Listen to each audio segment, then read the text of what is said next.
October of last year and performed it then, so I figured it's been a while, so I'll probably do it again. Here we go. Recently, I went on a search for beauty. I didn't know where to start, so I asked the first person I saw.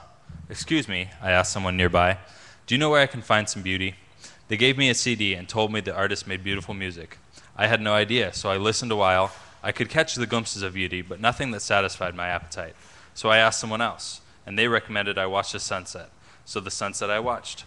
I had surely found the beauty I set out for. I had made sure to watch the sun kiss the horizon and the sky celebrate with fireworks of red, orange, and pink. After a month, I could criticize the sunset in 30 seconds flat. It was back to the streets then, back to the journey I thought I had found an end to.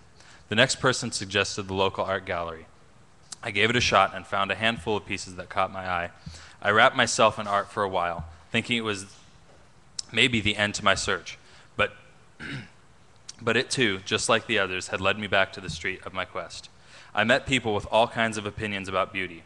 Beauty is subjective. Beauty is in the eye of the beholder. Life is beautiful. Love is beautiful. I also met a lot of other people that were looking for beauty too, but some didn't know that that's what they were looking for. Finally, I came to someone who seemed to have it all together. He came highly recommended by many other men I talked to. I asked him if he knew where I could find some beauty. He extended a magazine to me and remarked that this was all the beauty I'd ever need. With all the naive trust of a fool, I gladly accepted, hoping that this, as I had hoped for the others, would draw my searching to a close. It seemed as though this was the answer. For months, I'd used the magazine to quench the longing for beauty that my heart cried out for. It kind of worked for those months until the day I questioned its ability to satisfy. I yelled aloud in my frustration about the frustration with finding beauty. I cursed the square things trying to fit in the round holes of my soul. I knew by now that going back to the street for answers would assuredly prove futile. In my desperation, I found myself asking the stars where to find beauty. They only beamed at me with radiant indifference. Someone noticed me at this point and asked me what I was doing.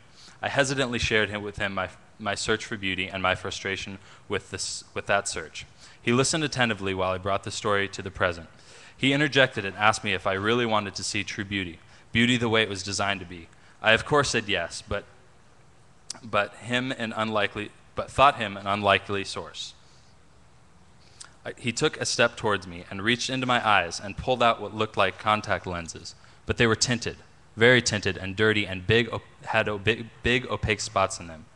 It was clear to me now why I couldn't see beauty before. I asked the man his name, who he was, and he answered me this: "I have many names, but call me by what you know me yourself to be. I can be the dusty book on your shelf or the blood coursing through your veins. I can be the awkward silence with a stranger or the all-nighter with your best friend. I can be your all or nothing to you, and anything in between. You decide." I thought for a moment and said, "You opened my eyes to beauty, so I'll call you beautiful." Thank you. All right, give it up for Patrick.